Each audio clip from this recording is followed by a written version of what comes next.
नाना तेला बधाई हो, नाना तेला बधाई हो, नाना तेला बधाई हो, नाना तेला बधाई हो, नाना तेला बधाई हो, नाना तेला बधाई हो, नाना तेला बधाई हो, हर हर माली है आकार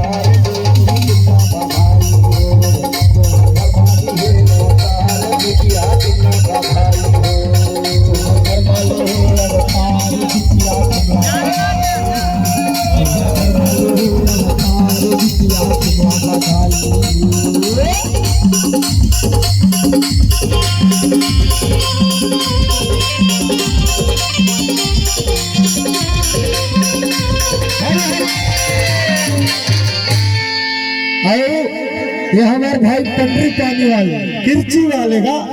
किरची वाले फिर 100 रुपये भैंस भल बने लागे इसमें अब महीने नहीं 100 रुपये का बने चला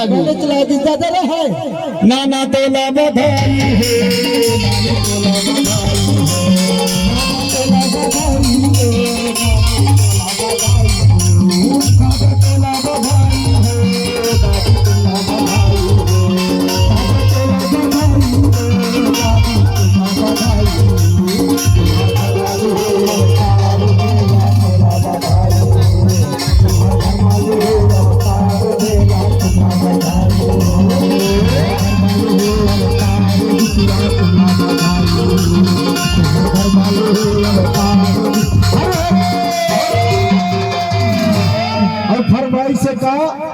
कि जिन्हा के आघू मानवा मुलमुलाए सही बात है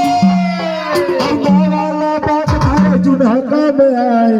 वाला करना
झूलना झूलाए बाबो